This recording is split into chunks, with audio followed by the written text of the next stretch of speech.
धर्म क्या है। आइए आज हम श्रीमद् भागवत महापुराण के सप्ताह महायज्ञ के द्वितीय दिवस में भागवत के महात्मा की कथा के चर्चा में हम भागवत सुनने से क्या फल प्राप्ति होती है, भागवत किस लिए लगाया जाता है और सप्ताह इस सप्ताह दिवस में सुनने का अर्थ क्या है, इसमें महत्व क्या है, क्यों 7 दिन में ही सुनाई जाती है। सतयः भगवतम नामः कीर्तनम सप्ताह कलो कथा। कलयुग में भगवान के सतनाम लेने से, कल भी कहा था मैंने आप लोग को, सत्संग का अर्थ क्या है। हम सत्संग में जाते हैं, कथा श्रवण करते हैं, हर स्थान में जाकर के हर गुरु के द्वारा हम कथा को श्रवण बहुत किया, लेकिन कथा के अर्थ क्या है, सत्संग के अर्थ क्या है। सज्जन को संगत करना ही सत्संग है। दुर्व्यवहार को दूर करके सद्व्यवहार में, कुसंगत को दूर करके सत्संगत में लगना ही कथा को महत्व है। कथा सुन लिए, एक कान से आप कथा सुनती हो, एक कान से उड़ाती हो। यहाँ कथा सुन लिए, घर पहुंचते पहुंचते वो कथा क्या है सब समाप्त होता है। उस कथा को बार बार आप श्रवण करने की, याद करने की चेष्टा करो। घर में जाकर के घर के काम करते रहते हो, गृहस्थी के काम करते हुए भगवान के नाम का स्मरण करो, कथा को याद करो, बार बार याद करो कि तू याद आए, समझ में आए। कथा हम सुनने जा रहे हैं, कहीं वहां जाकर के पंडाल में 3 घंटा बैठते जाते, लेकिन वहां से कुछ लेकर के आए या नहीं। गंगा स्नान करने ते गए, सरोवर में गंगा में जल है, उस जल को आप कितने ले सकते हो, कितना आप जीवन में ग्रहण कर सकते हो, कितने आपके पास पात्र है। पवित्र पात्र बन करके यहां बैठे।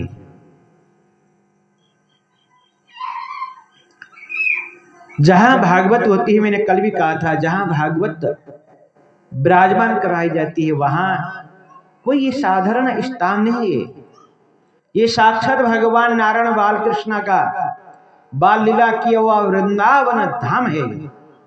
जहां भागवत को विराजमान किया जाता है वो स्थान वृंदावन है, जहां भगवान श्री कृष्ण ने बाल्यकाल में बाल लीला किया, ब्रजवासियों को आनंद दिलाया। बाल्यकाल से ही ब्रजवासियों को वृंदावन में भगवान ने अवतार लेकर के ब्रजवासियों को इतना आनंद दिलाया। और भगवान के जीवन में देखिए कितना दुख हुआ। जीवन में भगवान की लीला आप श्रवण करिए। भगवान का जन्म कहाँ हुआ? कारागार के अंदर जाकर के, बंद गृह में जाकर के जन्म हुआ। जन्म होते ही मथुरा में जन्म हुआ, गोकुल में पहुंच गई रातों रात, रात्रि को 12 बजे मथुरा में पहुंच गई। 11 वर्ष तक मथुरा में रहे, वृंदावन में बाल लीला करके गोपिनियों को आनंद दिया, ग्वाल बाल को आनंद दिया। मथुरा में पुनः जाकर के कंस को समाप्त किया, संहार किया।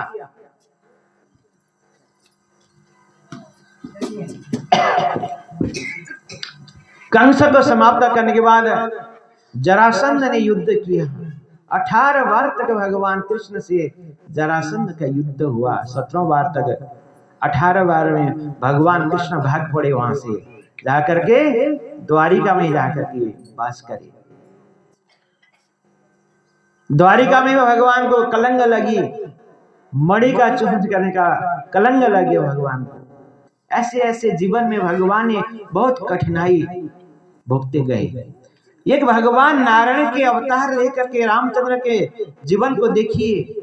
राज सिंहासन तो रात तिलक का समय हो रहा था, रात्रि में ही वनवास का निर्णय हुआ, वनवास में जाना पड़ा। रात तिलक की तैयारी हो रही थी अयोध्या में, लेकिन समय ने क्या लिखा था, विधाता ने क्या लिखा था, कोई समय का कोई पता नहीं होता है। किस टाइम राजा बन जाए, किस टाइम भिखारी बन जाए। राज तिलक की प्रारंभ हो रहा था, लेकिन 14 वर्ष के लिए वनवास प्राप्ति हुआ। ये जीवन लीला है। भगवान नारायण, साक्षात नारायण के अवतार लेकर के भगवान आए। द्वापर युग में कृष्ण के रूप में आए, त्रेता युग में राम के अवतार लेकर के आए। तो जीवन भर कष्ट ही कष्ट में रहे। रामायण पढ़ करके देखिए हमारा जीवन क्या है, माता पिता का कर्तव्य क्या है, पुत्र का कर्तव्य क्या है, जीवन कैसे चलाया जाता है, रामायण में स्पष्ट है। मर्यादा पुरुषोत्तम भगवान राम के जीवन को आप देखिए। और हम जीवन में थोड़ा सा कोई कठिनाई है, हम घबराते हैं नहीं। और दूसरी मजाक की बात तो ये है, कोई शुभ काम होता है, हम कुछ काम करते हैं तो हम कहते हैं हमने किया, और जब कठिनाई आता है तो भगवान ने कुछ नहीं किया। शनिवार का व्रत किया, पूर्णिमा का व्रत किया, दान किया, गुरु ने ये कहा था वो कर दिया, सप्ताह लगाया, लेकिन हमें दुख, भगवान को दोष लगाते हैं। लेकिन हमने यही नहीं सोचा हमने पीछे क्या कर्म लेकर के आए, कौन सा कर्म लेकर के आए थे। आज भगवान की शरण में जाने से, भगवान तो किसी के लिए कुछ दुख नहीं देते कभी भी।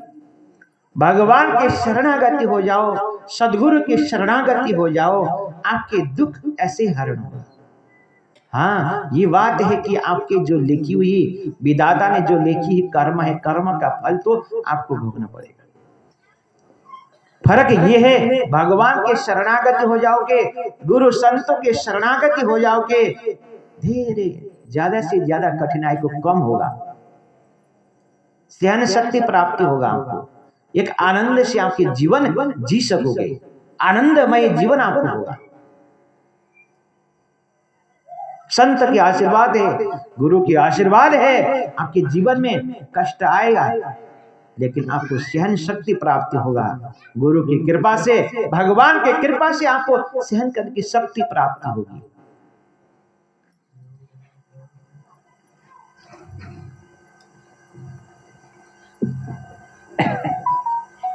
नैमिषारण्य में शौनकादि 88,000 ऋषियों ने 1000 वर्ष तक अखंड चलने वाला यज्ञ को प्रारंभ किया।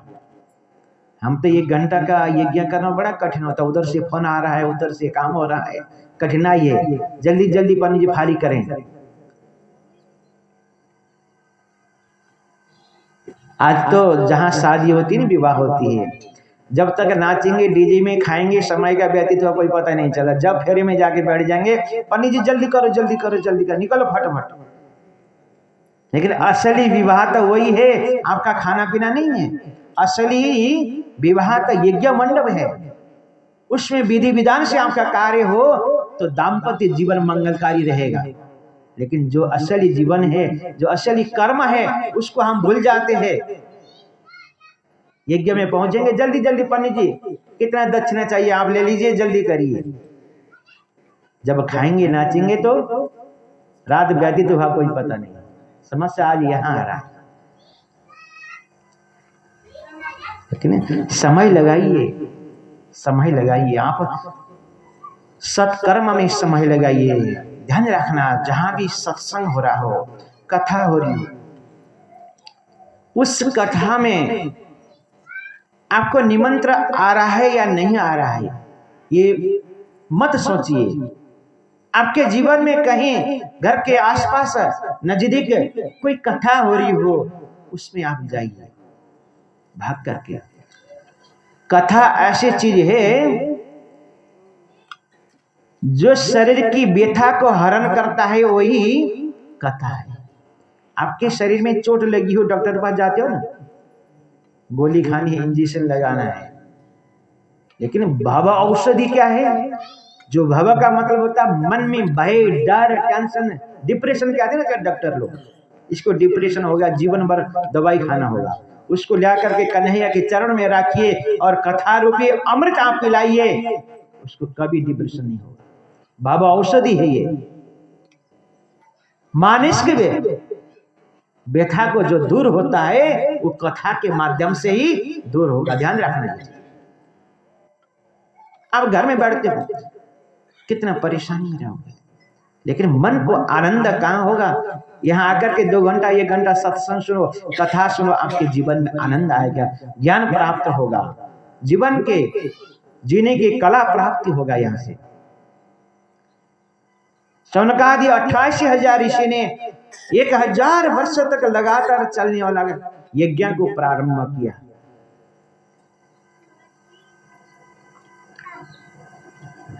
नैमिषारण्य तीर्थ में बैठ करके स्नान करें, यज्ञ को संकल्प किया, विचार किया यज्ञ करें तो कहां करें, कौन से स्थान में जाएंगे करें।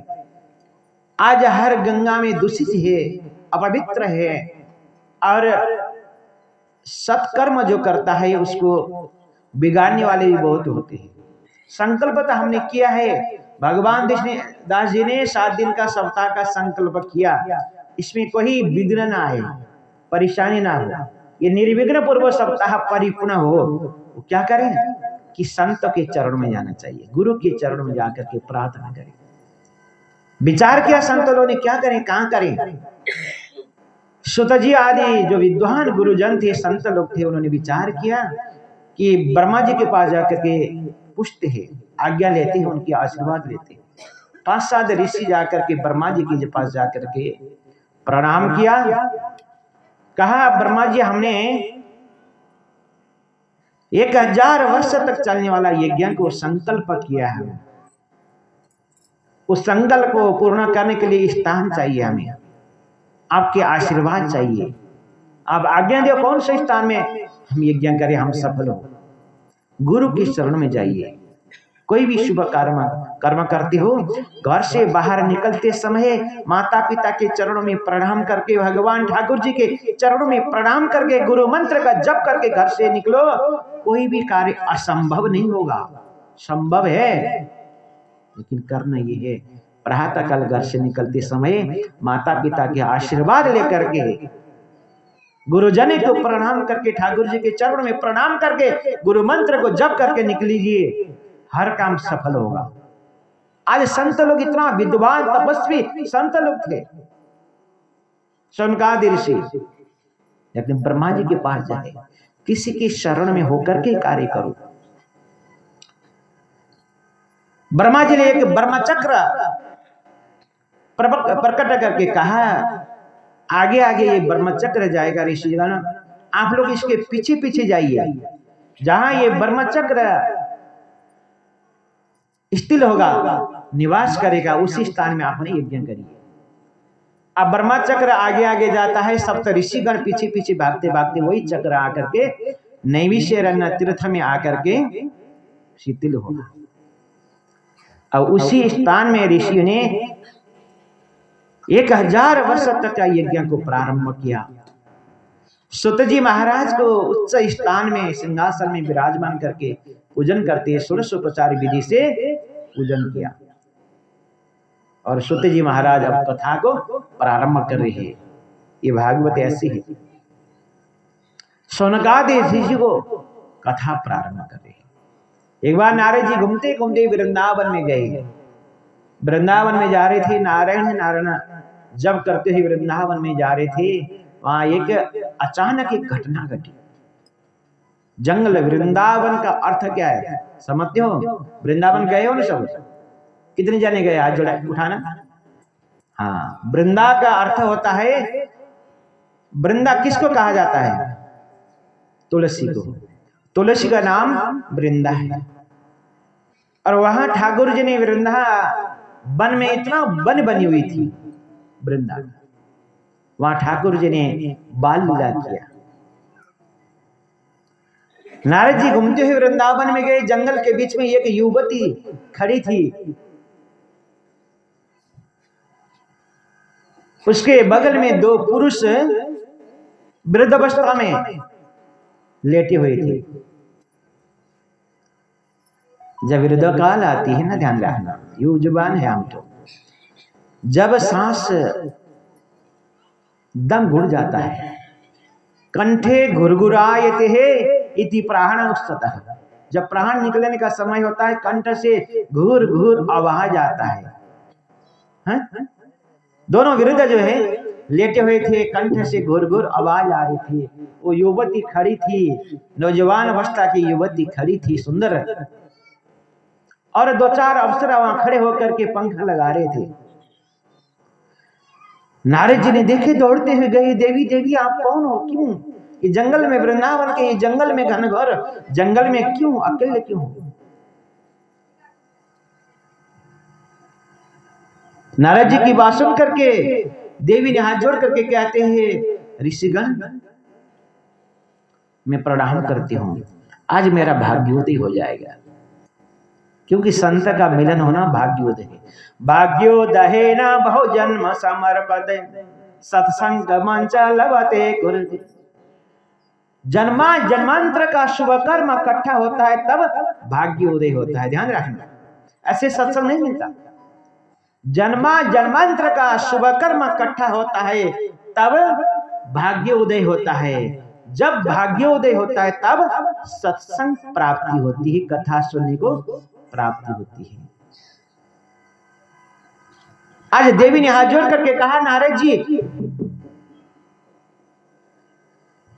मेरा जन्म जन्मांतर का पाप समाप्त हुआ, आज संत का मुझे दर्शन प्राप्ति हुआ, गुरु का मुझे दर्शन प्राप्ति हुआ। एक बात ध्यान रखना, गृहस्थी के घर में आप किसी ब्राह्मण को, गुरुजन को निमंत्रण करते हो, निमंत्रण करके बुलाते हो, आते हैं, उनकी जो सेवा होती है आप सेवा करिए। अगर गृहस्थी के घर में अचानक बिना बुलाए कोई संत लोग आते हैं, गुरुजन आते हैं, ब्राह्मण आते हैं, तो समझना कि हमारा कोई न कोई शुभ कार्य होने वाला है।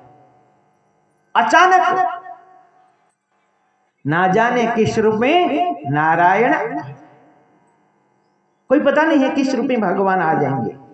अचानक गृहस्थी के घर में ब्राह्मण गण आते हो, इसलिए तो ब्राह्मण को कहते हैं ब्राह्मण के चरण में प्रणाम करो, जितना झुक सकते हो ब्राह्मण से झुको, गुरु से झुको। झुकने से ही फल प्राप्ति होती है। जहां झुकना सीखोगे वहां सब कुछ प्राप्त कर पाओगे, जहां नहीं झुक पाओगे कभी कुछ प्राप्त नहीं हो सकता है। जो माता पिता का सेवा करता है ना, आज्ञा पालन करता है, बेटा 2-4 बच्चे हैं, 4-5 बच्चे हैं, तो एक बेटा अगर माता पिता का आज्ञाकारी है, माता पिता को प्रणाम करता है, सेवा करता है, तो उनके माता पिता के मन में होता है बच्चा तो सभी प्यारा है, चाहे 5 हो, 7 हो, 12 हो, सभी के एक समान होता है माता पिता का। लेकिन जो नजदीक होकर की सेवा करता है, आज्ञा का पालन करता है, उसमें माता पिता का मन में बड़ा दया कृपा आती है।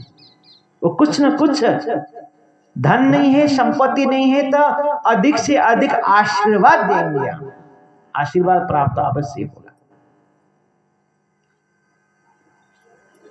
फल लगी हुई डाली हमेशा झुकी ही होती है, जिस डाली में फल नहीं लगता वो हमेशा खड़ी रहती है, उसमें फल नहीं लगता। जो खड़ा रहता है उसके बाद कुछ फल नहीं मिलेगा। जो झुक न सकोगे, झुक पाओगे, जितना झुकोगे उतना ही फल प्राप्त होगा। कठिन आज ये है, झुकना बड़ा मुश्किल है, प्रणाम करना ही बड़ा कठिन है।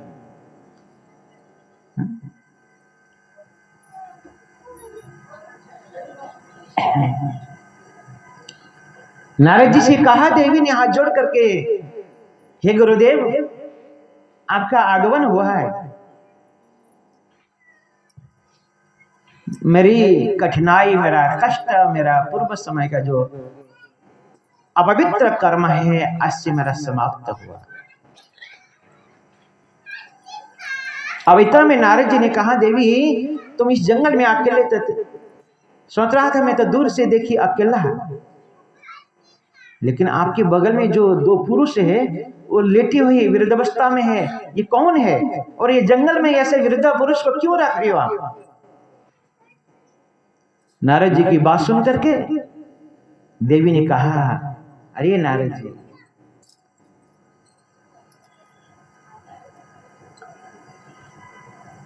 मेरा नाम भक्ति है, मेरा नाम भक्ति है। और नारद जी सुनो, मैं माँ हूं, ये दो पुरुष जो लेटे हुए ये मेरे पुत्र है। वृद्धावस्था के जो पुरुष लेटे हुए हैं ये मेरे पुत्र है। नारद जी ने कहा अब तो युजवान कन्या के रूप में दिखाई देती हो, लेकिन आपके पुत्र जो लेटे हुए हैं वो तो वृद्धावस्था में है, अचेत में है, ये कैसे हो सकता है?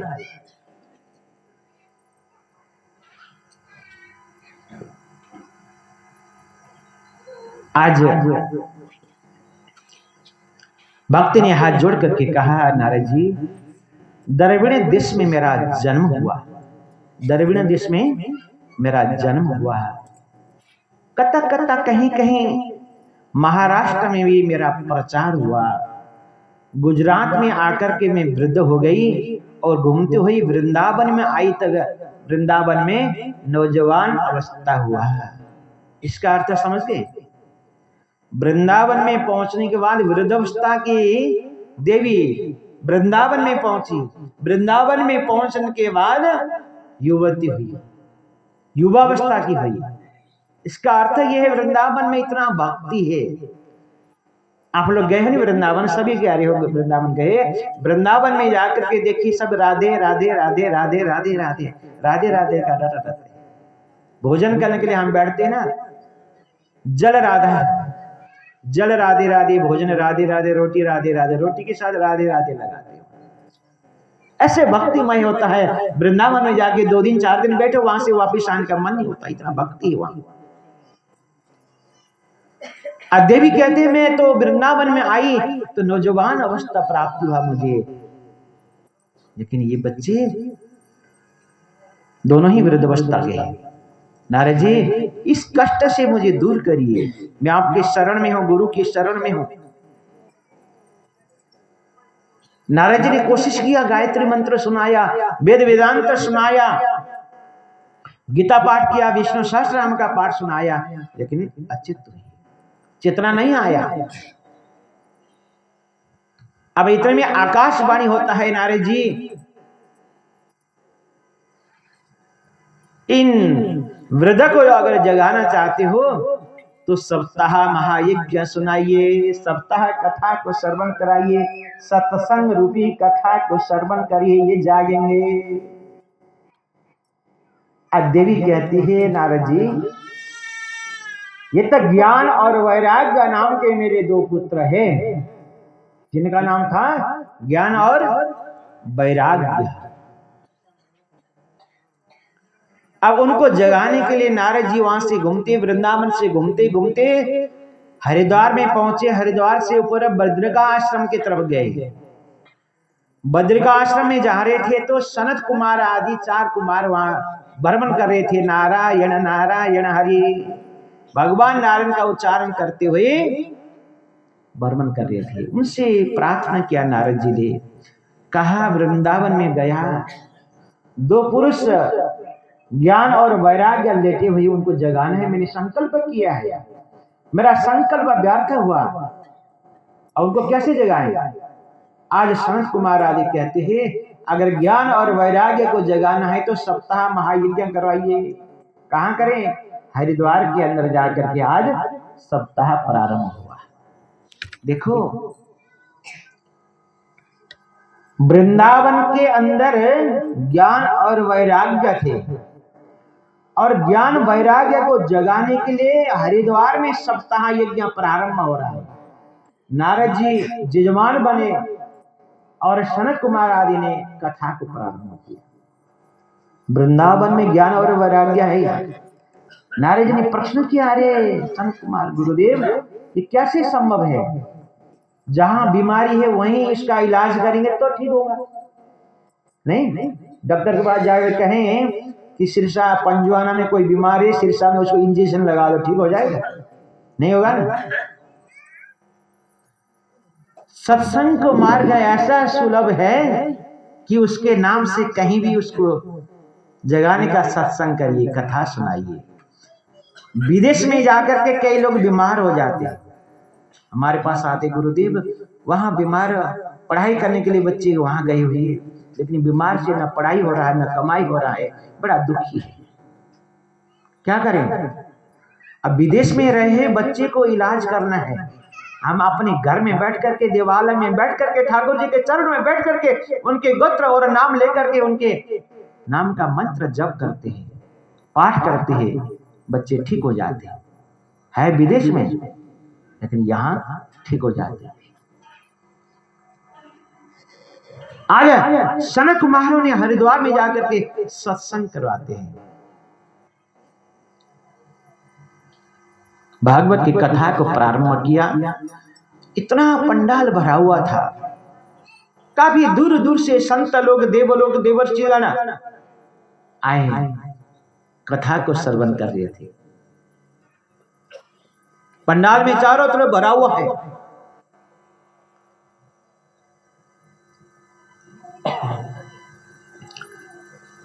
प्रथम दिवस का कथा परिपूर्ण हुआ, द्वितीय दिवस का कथा को प्रारंभ हो रहा था। मध्य भाग में वृंदावन में रहे ज्ञान और वैराग्य जग पड़े, वहां से नाचना शुरू करी वृंदावन में। अब नाच रहे थे, भक्ति ने दोनों बच्चों को लेकर के आए, दौड़ते हुए हरिद्वार में आगे आकर के व्यासपीठ में जाकर के व्यासपीठ में बैठे हुए सनत कुमार से कहा, गुरुदेव आपकी कृपा से हमारे बच्चे दोनों जग पड़े, कुमार अवस्था में आए, नौजवान अवस्था में आ गए। अब बताइए मैं कहाँ रहूं?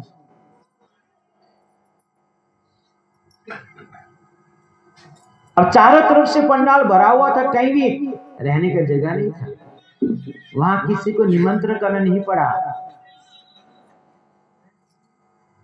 आइए ना, कल आओगे तो किसी को साथ लेकर के आना है। बार बार कहा, आज कुछ न कुछ हुआ। ग्वाल बाल को भी कहा था कल तक किसी को साथ लेकर आइए, पुनिया साहब अकेले मत आना, आज तक कुछ न कुछ रस देखा। इतना भरा हुआ पंडाल था, कहीं भी रहने का जगह नहीं था। आज भक्ति ने कहा, कहां जाकर के रहे? सनत कुमारों ने कहा, देवी तुम जाइए, अपने दोनों ही पुत्र ज्ञान और वैराग्य को लेकर के जाइए, जितना भक्त लग बैठे उनके हृदय में जाकर के वास करिए। सनत कुमार ने आज्ञा दिया, आज जितना भक्त इस पंडाल में बैठी हुई है उनके हृदय में जाकर के तुम दोनों बच्चों को लेकर के विराजमान रहिए। ध्यान रखना, जहां भक्ति होती है वहां ज्ञान और वैराग्य प्राप्त होता है। ये तीनों साथ चलने वाली है। और प्रथम श्रेणी है भक्ति। जब तक आप भक्ति नहीं करोगे, भक्ति को नहीं जगाओगे, ज्ञान प्राप्ति नहीं होगा। मनुष्य है, मानव है, हमारा कर्तव्य क्या है? ये ज्ञान प्राप्त नहीं होगा जब तक भक्ति नहीं करोगे, भक्ति में नहीं डूबोगे, भक्ति से कथा सुनोगे, आनंद से रहोगे, तो आपको ये ज्ञान प्राप्त होगा, ज्ञान जागेगा। मेरा कर्तव्य क्या है, मैं किस लिए आया हूं, मानव देह लेकर के आया, किस लिए आया? ये ज्ञान प्राप्त होगा। ज्ञान प्राप्त होगा तो उसके साथ साथ वैराग्य आएगा, संसारिक मोह और माया से दूर होने लग जाएंगे। ध्यान रखना, जीवन है, दुख और सुख हमारे साथ है। वैराग्य आ गया तो संसार छोड़ करके जाना नहीं है। शास्त्र ये नहीं कहता कि तुम घर छोड़ करके निकलो, परिवार छोड़ करके जाओ, लेकिन परिवार में रहते हुए भी भक्ति के मार्ग से ज्ञान और वैराग्य प्राप्त होगा, भगवान के धाम को प्राप्ति होगी। उस साधना है, भक्ति रूप साधना करोगे तो आपको वैराग्य प्राप्त होगा। धन है, आज धन है, कल कहां जाएगा कोई पता नहीं है। ज्ञान होगा तो यह ज्ञान जितना बाणोगे उतना ही ज्ञान प्राप्ति होती है। हमने जब पढ़ाई किया, गुरुदेव ने कहा करते थे, अरे तुम पढ़ोगे ध्यान से तो कल को तुम भी एक गुरु बन करके जाओगे, ज्ञान को प्रचार करोगे। और ध्यान रखना, जितना तुम्हारे पास ज्ञान होगा, उस ज्ञान को जितना आप प्रचार करोगे उतना ज्ञान बढ़ेगा। जब खेतों में आप फसल लगाते हो एक दाना लगाते हो तो उसमें से कितना आती है? अरे एक दाना ही घर में रखोगे तो उसमें से वृद्धि तो नहीं होगा। पराक्रम करना है, परिश्रम करना है, मेहनत करोगे तो सब कुछ प्राप्त होगा, सब कुछ प्राप्त होगा। लेकिन बिना मेहनत घर बैठे कुछ नहीं होगा। ये कठिन है, भक्ति मार्ग बहुत कठिन है। भक्ति से आपको शक्ति प्राप्त होगा। बाबा औषधि मैंने कहा था, ये संसार के जो मन की वह टेंशन से रहते हो। कल की कथा कहा था ना मैंने, माता जी को नींद नहीं आती थी घर में, एक गोली दो गोली खाते खाते रात बीत गई, लेकिन कथा के अंदर आए निंद्रा आ गया। कथा भी पूरा हुआ, उनका निंद्रा भी पूर्ण हुआ। बोलिए राधे राधे, बोलिए राधे राधे। हाँ, कुछ पंजवाने के अंदर कुछ हो रहा है, ये आवाज तो जाए। राधे राधे। आइए एक भजन। भक्ति और मार्ग में हमारे को चलना है। ज्ञान को प्राप्ति करते हुए सत्संग के माध्यम से हमें ज्ञान प्राप्त होगा, वैराग्य प्राप्त होगा। हमारा जीवन क्या है, किस लिए हम यहाँ आए हैं? यहाँ करके पंडाल के अंदर बैठे हुए हम किस लिए बैठे हुए हैं? घर के काम छोड़ करके आए हो, लेकिन यहाँ से कुछ न कुछ लेकर के जाना, खाली मत जाना, ये ध्यान रखना। खाली मत जाना, कथा को श्रवण करो, यहाँ से कुछ न कुछ लेकर के ही जाना, झोली भर करके ही जाना। यहाँ की कथा को यहीं छोड़ करके मत जाना, कथा को साथ लेकर के जाना, और आपके जीवन को परिवर्तन होगा, जीवन कला प्राप्ति होगा, जीवन का अर्थ प्राप्ति होगा। धन तो बहुत धन प्राप्ति हुआ, बहुत सुख प्राप्ति होगा, लेकिन जब तक आपके मन में शांति नहीं होगा, जब तक आपके मन में भक्ति नहीं होगा, तब तक आपको कभी जीवन के बारे में नहीं पता चलेगा। ये एक सत्संग करेंगे, उसके बाद आगे बोले श्रीमद् भागवत महापुराण की जय, सप्ताह महायज्ञ की जय। जय जय श्री राधे, जय जय श्री राधे, जय जय श्री राधे श्याम। ये कथा करते जब जब श्री राधे लगाते हैं, इसके हाथ को उठाने का अर्थ क्या है? मैं कल कहा था ना, भजन करोगे तो ताली बजाना है, नहीं ताली बजाने से जो फल प्राप्ति होती थी, कल सुना ना। ये हाथ को खड़े कराते, ऊपर को उठाते, क्या अर्थ है इसमें? पिछली बार भी कहा था मैंने इसके बारे में। जय जय श्री राधे करके हाथ को ऊपर उठाना। हम इस भवसागर में हैं। क्या है? इस भवसागर में हम हैं।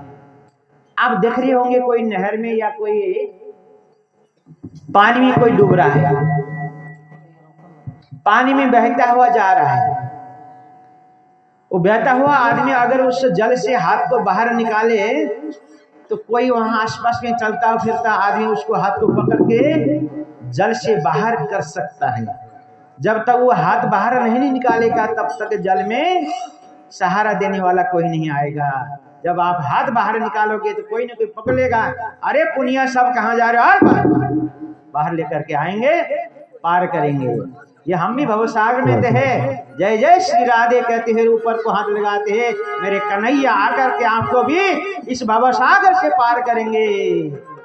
भले सच्चिदानंद भगवान की जय।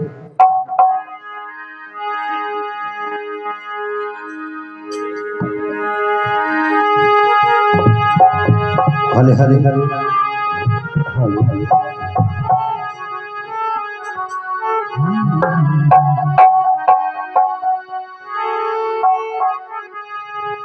बोलिए कृष्ण कन्हैया लाल की जय हो, साथी दरबार की जय हो। तो गुरु जी ने कहा इस सत्संग में जरूर आना चाहिए, साके भी लेके आना चाहिए। पुनिया साहब जी